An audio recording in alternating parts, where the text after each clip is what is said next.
კოსმოსში ადამიანის გაშვებას წინ უძღოდა არაერთი სამზადისი და რთული ექსპერიმენტი. უცნობ სივრცეში არავინ იცოდა რისი გაძლება და რასთან გამკლავება მოუწევდა ასტრონავტს. ამიტომ ისევე როგორც სამედიცინო სფეროში თავდაპირველი ექსპერიმენტები ცხოველებზე ტარდებოდა.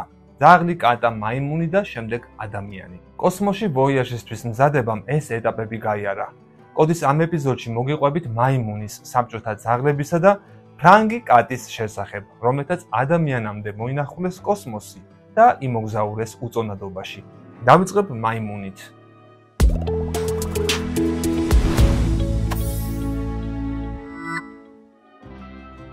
უმეტესობა ჩვენთაგანმა ბავშვობაში ისწავლა ადრეული კოსმოსური ეპოქის გმირებზე, ალან შეპარდზე, ჯონ გლენზე, იური გაგარინზე.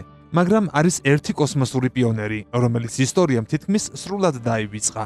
ის იყო მარცხიანი მისიის პილოტი.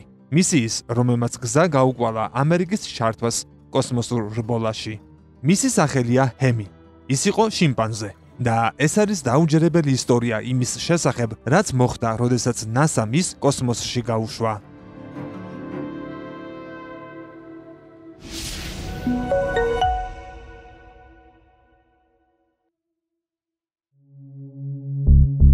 $1961 წლის 31 იანვრის დილას ჰემი პატარა კაფსულაში მოათავსეს, ფაქტობრივად მჭიდროდ ჩაკეტილ ყუთში, რომელიც მთლიანად ჰერმეტულად იყო დაცული, კონტროლდებოდა ტემპერატურა და მომარაგებული იყო ჟანგბადით, საკვებითა და წყლით. ყველაფერი, რაც შიმპანზეს უნდა დასჭირდებოდა დედამიწის ატმოსფეროს მიღმა გასამგზავრებლად, იმ პირობით, რომ ყველაფერი წარმატებით უნდა დასრულებულიყო. მაგრამ იმ ადრეულ კოსმოსურ დღეებში ყველაფერი ხშირად სწორედაც რომ საშინლად სრულდებოდა. როგორც კარგი, ასევე ცუდი თვალსაზრისით, ჰემი ერთ-ერთი იყო იმ მრავალი ცხოველიდან, რომლებიც ამერიკელებმა და საბჭოელებმა კოსმოსში გაუშვეს. ძაღლები, თაგვები, მაიმუნები, მაგრამ ჰემი იყო პირველი, ვინც ჩვენს ჰომინიდს და ოჯახთან ყველაზე ახლოს იდგა და დედამიწის ზედაპირიდან ასე მაღლა ავიდა. ჰემამდე და ნასამდე ამერიკის სამხედრო ძალები უკვე ცდილდნენ რაკეტებსა და მაკაკა მაიმუნებს. ეს იყო ეგრეთ წოდებული ალბერტები. ალბერტ 1 პირველი პრიმატი იყო, რომელიც 1948 წელს V2 რაკეტით ატყორცნეს სიმაღლისკენ. სავარაუდოდ ის ჯერ კიდევ გაშვებამდე გაიგუდა. ალბერტ 2 პირველი ძუძუმწოვარია, რომელმაც 1959 წელს კოსმოსს მიაღწია და გადალახა კარმანის ხაზი, რომელიც 100 კილომეტრ სიმაღლეზე ასვლას გულისხმობს. თუმცა უკან დაბრუნებისას დაიღუპა, პარაშუტი არ გაიხსნა. ალბერტ 3 აფეთქდა ფრენის დროს. ალბერტ 4 და ალბერტ 5 დაიღუპნენ მიწაზე ჩამოვარდნისას. ალბერტ 6 პირველი მაიმუნია, რომელიც ცოცხალი ჩამოვიდა უკან, თუმცა 2 საათში გარდაიცვალა. 1958 წლისთვის, როგორც ჩანს, მიხვდნენ, რომ სახელი ალბერტი არ მოუტანდათ წარმატებას. ამიტომ შემდეგ გმირ მაიმუნს გორდო დაარქვეს, მეტსახელად ძველი სანდო. გორდო 500 კილომეტრის სიმაღლეზე ავიდა, მართლაც შთამბეჭდავი მაჩვენებელია, თუმცა ისიც დაიღუპა სამხრეთ ატლანტიკის ოკეანეში ჩამოვარდნისას. აბელი და ბეიკერი 1959 წელს სამხრეთ ატლანტიკის ოკეანეში გორდოს დაღუპვის შემდეგ ნასამ სამხედრო ძალებისგან საბოლოოდ გადაიბარა კოსმოსური მისიების მართვა. უკვე არსებობდა ახალი ჯუპიტერ ტიპის რაკეტა და ნასამ მიიღო გადაწყვეტილება 2 მაიმუნი გაეშვა სატესტო ფრენაზე სარეზერვო პრინციპით. ეს მაიმუნები იყვნენ აბელი და ბეიკერი. მათი სიჩქარე 16000 კილომეტრს აჯარებდა და ამ ფრენისას აჩქარება 38-ჯერ მეტად განიცადეს, ვიდრე დედამიწის მიზიდულობა, რომელიც 38 G-ს შეადგენს. მიუხედავად ამისა, ორივე უსაფრთხოდ დაეშვა და გადარჩნენ. თუმცა აბელი რამდენიმე დღეში გარდაიცვალა ოპერაციისას, მისი სხეულიდან ინფიცირებული ზონდის ამოღებას ცდილობდნენ. ბეიკერგი ისტორიაში შევიდა როგორც პირველი მაიმუნი, რომელმაც კოსმოსიდან დაბრუნებისას შემდეგაც იცოცხლა დიდხანს. მან 1984 წლამდე იცოცხლა და 27 წლის ასაკში შვიდად გარდაიცვალა. რაც შეეხება ჩვენს მთავარ გმირს, ჰემს, მას ჯერ კიდევ არ ჰქონდა წარმოდგენა, რამდენად მცირე იყო მისი გადარჩენის შანსი. ის მაიამის იშვიათი ფრინველების ფერმიდან შეიძინა შეერთებული შტატების საჰაერო ძალებმა და გადაიყვანეს ნიუ-მექსიკოში, სადაც შეუერთდა 60 სხვა შიმპანზეს, რომელთაც სპეციალურად წვრთნიდნენ კოსმოსური ფრენებისთვის ჰოლმენის საჰაერო ბაზაზე. ამ დროისათვის NASA-ს მერკურის პროექტი Project Mercury სრული სისწრაფით მიდიოდა წინ და ცდილობდა დაწეოდა საბჭოთა კავშირს კოსმოსურ რბოლაში.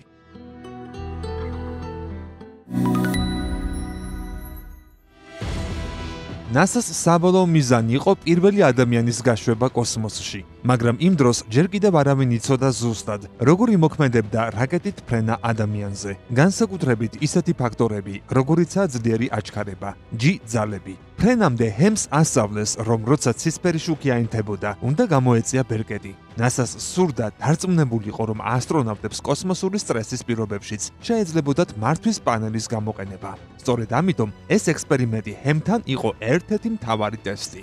თუ ჰემი არ გამოკაჩავდა ბერკეტს სწორ დროს, მას ფეხის ქვეშ პატარა ელექტროშოკს აძლევდნენ, მაგრამ თუ სწორად რეაგირებდა, გემრიელი ბანანის გრანულით ასაჩუქრებდნენ. საერთო ჯამში 15 თვის განმავლობაში ჰემმა კოსმოსურ წვრთნაში 219 საათი გაატარა. მას სხვა შიმპანზეებთან ერთად ათავსებდნენ სპეციალურ ცენტრიფუგებში, რათა მიჩვეუდნენ რაკეტის გაშვებისა და დედამიწაზე დაბრუნებისას არსებულ დატვირთვებს. ასევე უძრავად იჯდა ვიწრო სივრციან მოდულ კაფსულაში. მთელი სხეული შეერთებული ჰქონდა სენსორებზე, რომ მისი რეაქციები გაეზომათ. ჰემი მისი ინტელექტის, სიმშვიდისა და მონდომების წყალობით ის მთელ ჯგუფში გახდა საუკეთესო შედეგის მქონე. ამერიკული მერკური რედსტოუნის მეშვეობით განხორციელდა ადამიანზე მორგებული პირველი რაკეტული ფრენა. ეს რაკეტა აგებული იყო რედსტოუნ ტიპის ბალისტიკურ რაკეტაზე და მისი ზომები იყო სიმაღლე 25 მეტრი, სიგანე კი 1.8 მეტრი. მისი შესაძლებლობები საკმარისი იყო იმისთვის, რომ კაფსულა მერკური სუბორბიტულ ტრაექტორიაზე გაეშვა, ანუ არ გავიდოდა სრულ ორბიტაზე, მაგრამ კოსმოსს მაინც მისწვდებოდა. ჰემის გაშვებამდე ამ კონკრეტულ სისტემას წარმატებული ფრენის გამოცდილება მხოლოდ ერთხელ ჰქონდა და მაინც იმ საბედისწერო დილით ჰემი ჩასვეს პილოტის სავარძელში. ერთ-ერთი მნიშვნელოვანი ფაქტი, რაც უნდა გვახსოვდეს, ისაა, რომ NASA ძალიან საშიში და საცდე ტექნოლოგიებს ცდიდა ცხოველებზე, თუმცა პირდაპირ მათი ადამიანებზე გამოცდა ძალიან სარისკო იყო. ამის მიუხედავად ნამდვილად არ სურდათ, რომ შიმპანზეს რამე დამარცხნოდა. რატომ? იმიტომ რომ თუ ჰემი ვერ გადარჩებოდა მინიმუმ ფრენის შემდეგ, ვერც იმ მონაცემებს მიიღებდნენ, რაც ასე ძალიან სჭირდებოდათ კოსმოსური პროგრამის განვითარებისათვის. თეორიულად ეს ფრენა უნდა ყოფილიყო შედარებით რბილი და უსაფრთხო. რეალურად კი კატასტროფა.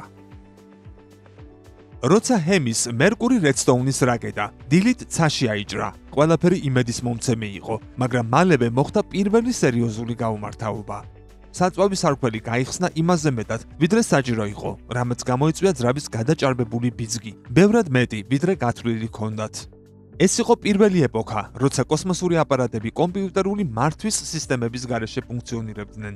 მთელი სისტემა მუშაობდა მექანიკურ დროის მაჩვენებლებზე, ტაიმერებზე, ანუ თუ რაიმე არასწორად წავიდოდა, გამშვებ ცენტრს არაფრის გაკეთება არ შეეძლო, მაგალითად რომ გამოესწორებინა ტრაექტორია ან ბიძგი. რაკეტა უკვე თავის ნებაზე მიფრინავდა, თითქოს თავად გადაწყვიტა. აჩქარების მომატებამ რაკეტის მეტად ციცაბო კუთხით ასვლა გამოიწვია, რაც კიდევ უფრო ძლიერი დატვირთვა იყო. ჰემის სხეულმა გადაიტანა დედამიწის მიზიდულობის 17-ჯერ მეტი ძალა, 17 G, რაც დაგეგმილზე 5 ერთეულით მეტი იყო. 2 წუთსა და 30 წამში საწვავი ამოიწურა და ძრავა გაითიშა, მაგრამ რაკეტა უკვე სწრაფად მოძრაობდა, რის შედეგადაც ჰემი მრავალი კილომეტრით მაღლა ავიდა, ვიდრე დაგეგმილი იყო. უნდა ასულიყო 185 კილომეტრზე, მაგრამ ავიდა 250 კილომეტრ სიმაღლეზე. ამ დროს ჰემი თავისი პატარა მჭიდროდ ჩაკეტილი ყუთიდან მშვიდად უყურებდა განათებებს, წევდა ბერკეტებს და ჭამდა ბანანის გრანულებს. ავარიული დაშვების სისტემა ამოქმედდა და ჰემი კაფსულით გამოეყო რაკეტას. ეს უკეთესი იყო, ვიდრე კონტროლ-დაკარგულ რაკეტაზე მიბუმულად დარჩენა, თუმცა მართვა უკვე დაგვიანებული იყო. კაფსულას არ ჰქონდა ფრენისათვის საჭირო დამუხრუჭების სისტემა, რაც დედამიწაზე დაბრუნებამდე უნდა გააქტიურებულიყო. ამიტომ ჰემი სრული თავისუფალი ვარნის რეჟიმში პირდაპირ დედამიწისკენ ეშვებოდა, საშინელი სისწრაფით. მაგრამ თითქოს ეს კიდევ არ იყო საკმარისად ცუდი მომენტი. კაფსულაში წარმოიქმნა გაჟონვა და ჰაერი კოსმოსში, ვაკუუმში გავიდა. აღმოჩნდა, რომ ვენტილაციის სარქველი მოიშალა ძლიერი ვიბრაციისგან. კოსმოსში წნევის დაკარგვა პირდაპირ სიკვდილს ნიშნავს.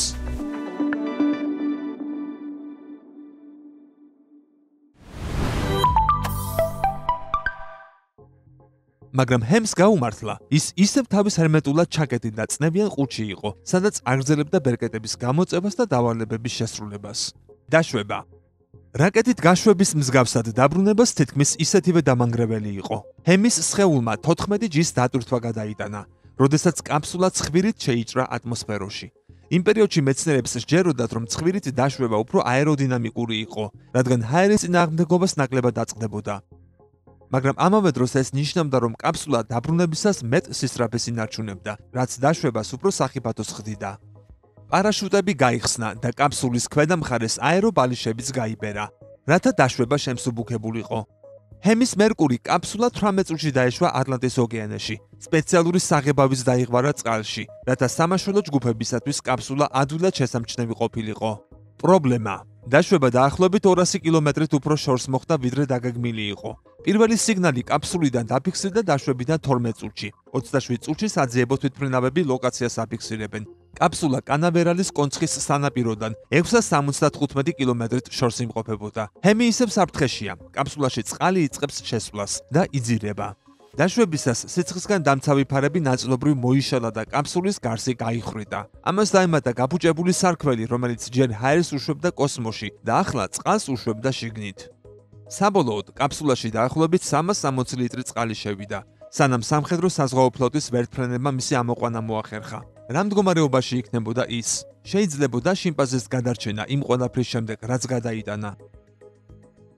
გახსნეს 5 და ჰემი ცოცხალია. ის საკმაოდ კარგ მდგომარეობაშია, თითქმის უვნებელი. მხოლოდ ცხვირზე ჰქონდა პატარა დაზიანება, რომელიც სავარაუდოდ მაშინ მიიღო, როცა თავი დაარტყა კაფსულის სახურავს. თუმცა ეს ჯერ კიდევ არ ნიშნავდა, რომ გადარჩენა გარანტირებული იყო. გახსოვთ, ალბერტ მე-6-მაც მხოლოდ 2 საათით იცოცხლა. ნასაში არ სურდათ ნაადრების სიხარული, ამიტომ ფრთხილად მოქმედებდნენ. მეტი ვიდრე უბრალოდ შიმპანზე.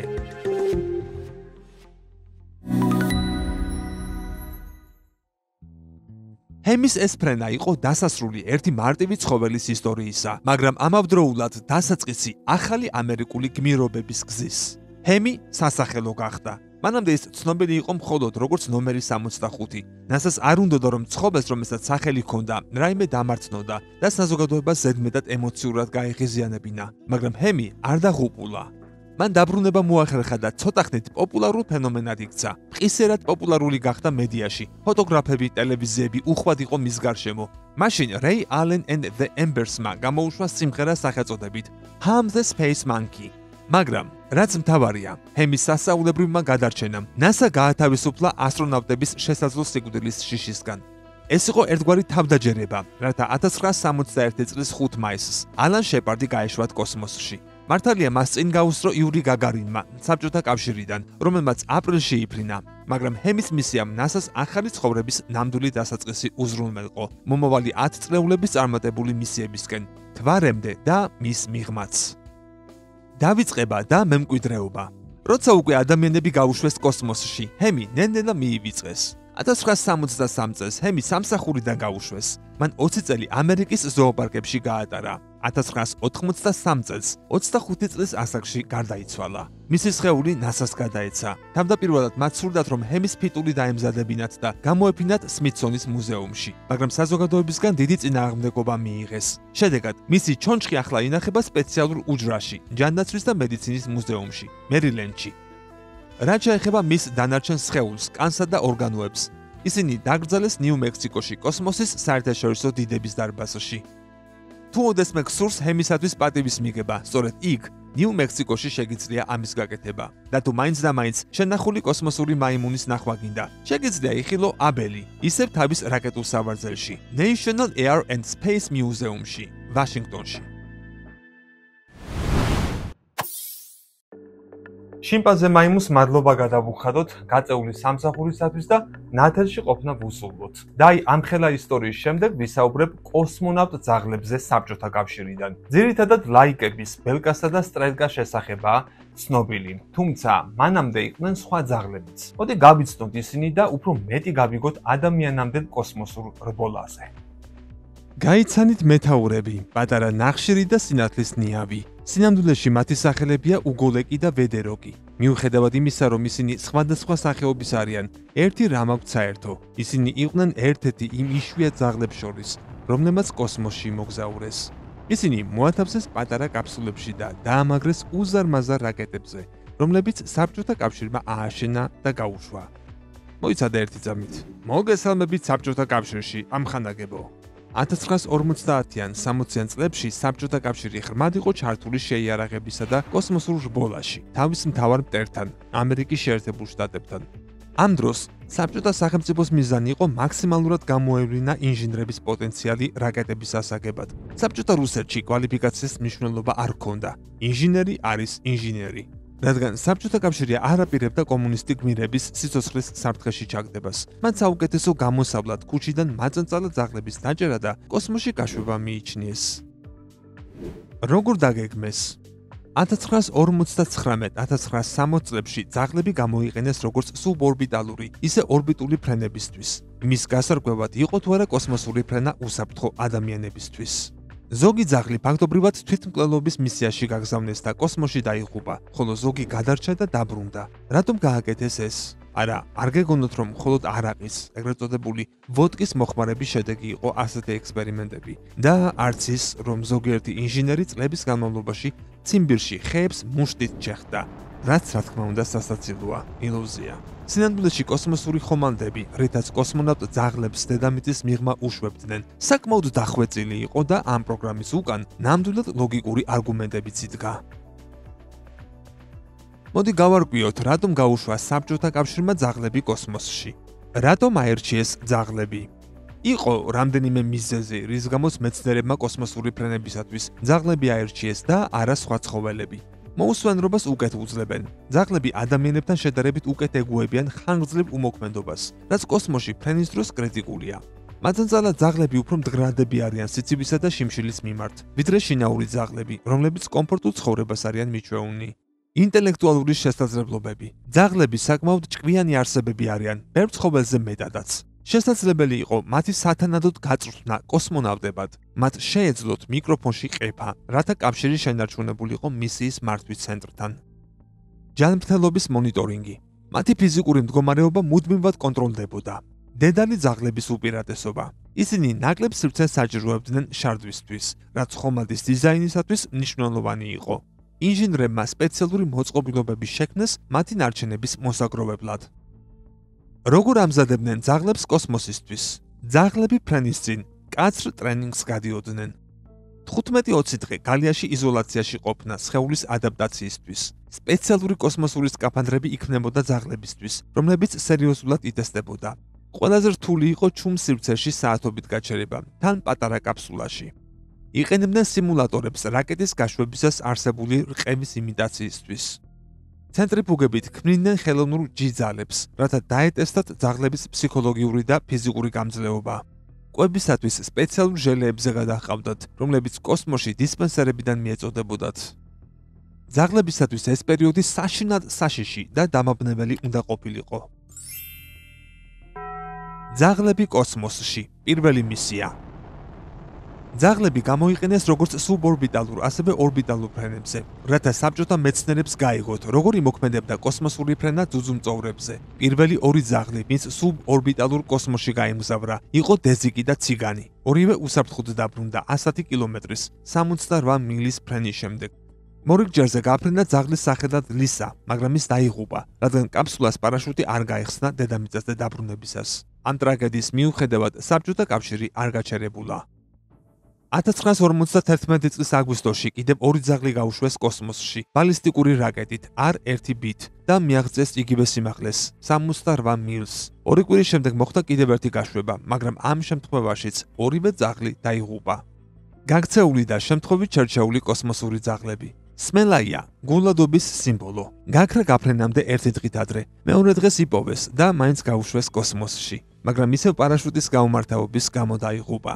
ბობიკი, ნაკლული პატარა ძაღლი. გაქრა 1951 წლის 15 სექტემბერს დაგეგმილი მისიის წინ. მის ნაცვლად შეარჩიეს ქუჩაში შემხვედრი მაწანწალა, დაარქვეს ზიბი, ანუ შემცვლელი და უვარჯიშებლად გაუშვეს კოსმოსში, საიდანაც სხვადასხვა უსაფრთხოდ დაბრუნდა. გამორჩეული კოსმოსური ძაღლები.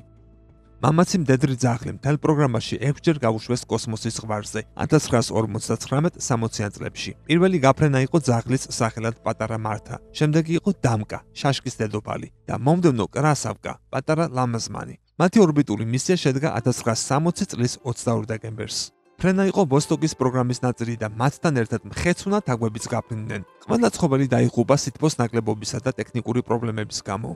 თუმცა დამკა და კრასავკა გადარჩნენ და კრასავკა ერთმა მეცნიერმა იშვილა. ამ ძაღლმა კიდევ 14 წელიწადი იცოცხლა. აფეთქება გაშვებისას. ვოსტოკის ფრენა, რომელსაც ძაღლები, სახელად თოვლის ლეოპარდი და პატარა მელა უნდა გაიყვანა კოსმოსში, ტრაგიკულად დასრულდა. რაკეტა გაშვებიდან 28 წამში აფეთქდა 1960 წლის 28 იანვარს.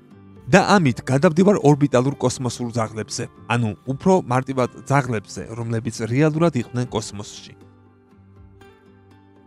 ლაიკა პირველი ცოცხალი არსება დედამიწიდან, რომელიც ორბიტაზე გაიგზავნა. მისი სახელი სიტყვასიტყვით ნიშნავს მყეფარეს. მეცნიერები მას ასევე ეძახდნენ პატარა ბუზს და პატარა ლიმონს. მისი გაფრენის შემდეგ ლაიკა საბჭოთა კავშირის გმირად გამოცხადდა.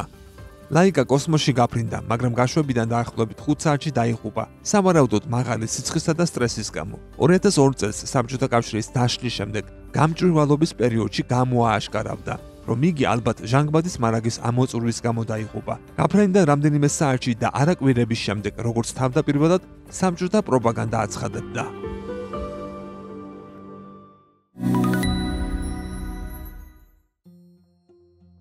ბელკა და სტრელკა იყვნენ შემდეგი ძაღლები, რომლებიც კოსმოსში გაფრინდნენ. მათ ერთი დღე გაატარეს სპუტნიკის ხომალდზე, 42 თაგვთან, 2 ვირთხასთან, მცენარეებთან, ბუზებთან და სოკოებთან ერთად. ყველა ორგანიზმი გადარჩა და კაფსულა 1960 წლის 19 აგვისტოს დედამიწაზე დაბრუნდა.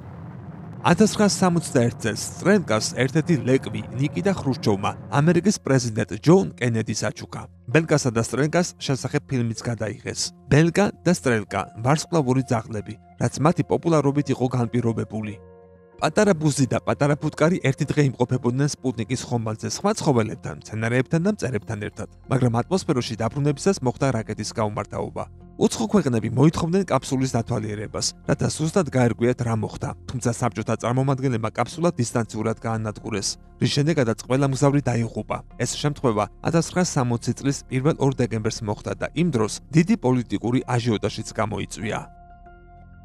შემდეგი ორბიტული კოსმოძაღლი იყო ტრუნუშკა, რომელიც სპუტნიკ 9-ით გაფრინდა 1961 წლის 9 მარტს. მისი თანამგზავრები იყვნენ კოსმონავტის მანეკენი სახელად ივან ივანოვიჩი, გინეის ღორი და თაგვები. დაშვებისას მანეკენი კატაპულტირებული იქნა და პარაშუტით დაეშვა, ხოლო ძაღლი კაფსულაში დარჩა და უვნებლად დაბრუნდა დედამიწაზე. კიდევ ერთ კოსმოძაღლს სახელად ზვიოზდოჩკას ფრენა იური გაგარინის ისტორიულ გაფრენამდე ზუსტად 17 დღით ადრე მოხდა. ზუსტად ისე როგორც მანამდე, ხის მანეკენი კატაპულტირდა და წარმატებით დაეშვა, რითაც დამტკიცდა, რომ ადამიანი უსაფრთხოდ შეიძლებოდა დაბრუნებულიყო დედამიწაზე. ამან საბოლოოდ აუნთო მწვანე შუქი იური გაგარინის გაფრენას, რომელიც 2 კვირის შემდეგ განხორციელდა. საბჭოთა კავშირმა 1950-ან 60-იან წლებში ათობით ძაღლი გაუშვა, როგორც სუბორბიტალურ, ისე ორბიტალურ მისიებში. ძაღლები მათი უნიკალური თვისებების წყალობით კარგ პროპაგანდისტულ ღირებულებას წარმოადგენდნენ. სწორედ ამიტომ აირჩიეს ისინი სხვა ცხოველების ნაცვლად. მაგრამ მათ სასტიკი და მკაცრი მომზადება გაიარეს, რათა კოსმოსის მძიმე პირობებისათვის ყოფილიყვნენ მზად.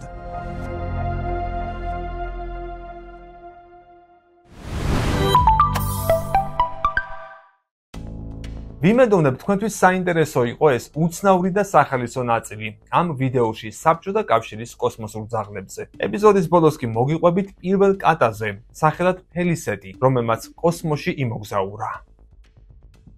აბა ვის გიყვართ კოსმოსი და კატები? მე მიყვარს და ვიდეოს ეს ნაწილი კატაზეა, რომელმაც კოსმოსში იმოგზაურა.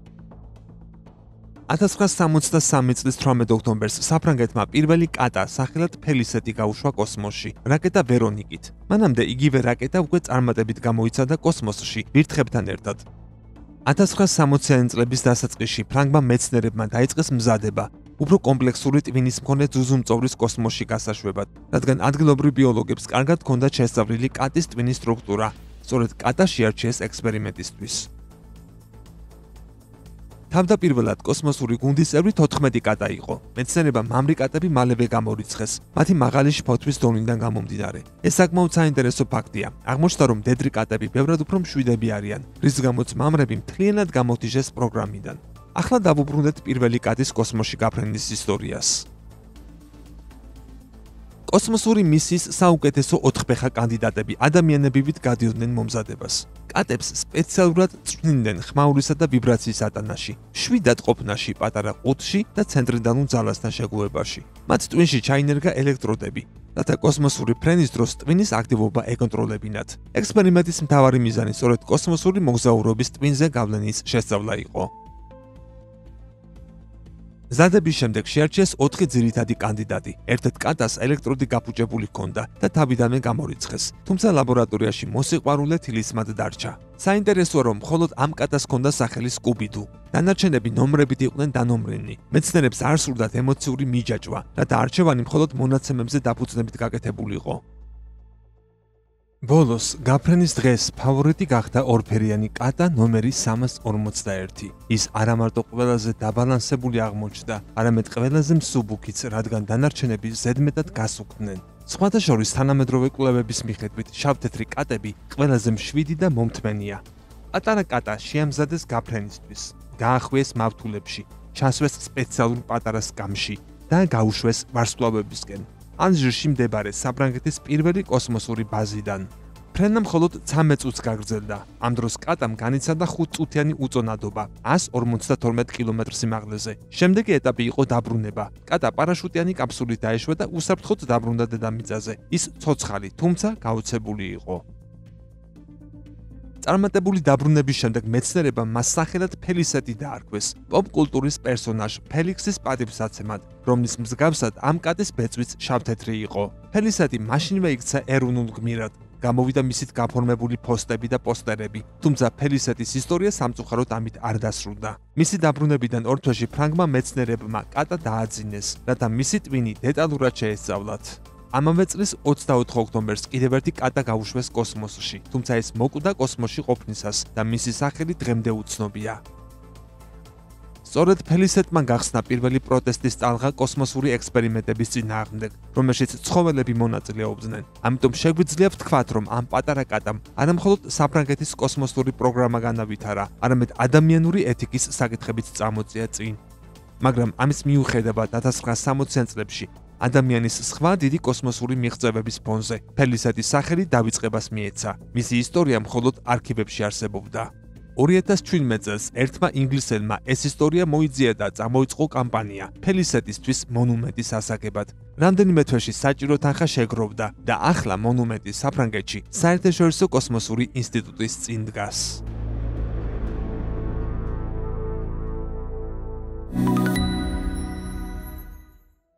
ძალიან კარგი ისტორიები იყო, სუბიექტურად თუ შევაფასებ ამ ვიდეოს. შენი მოსაზრებაც მაინტერესებს ნანახთან დაკავშირებით. იცოდით თუ არა ამ ამბების შესახებ და რას ფიქრობ ცხოველების ასეთი ტესტირების ეთიკურობასთან დაკავშირებით. გამართლებადია თუ არა დიადის საკაცობრიო მიზნებისათვის პატარა ცხოველების 4 ფეხა მეგობრების ხშირ შემთხვევაში ფაქტობრივად წამება. კომენტარის დაწერის გარდა თუ არხი არ გაქვს გამოწერილი, მაგრამ მაინც უყურებ ვიდეოებს. გთხოვ რომ ბარემ გამოიწერო, რაც მე კიდევ უფრო მეტ სტიმულს მომცემს მეტად საინტერესო კონტენტის შემოგთავაზო. შემდეგი საინტერესო ისტორიით მომავალ შეხვედრამდე.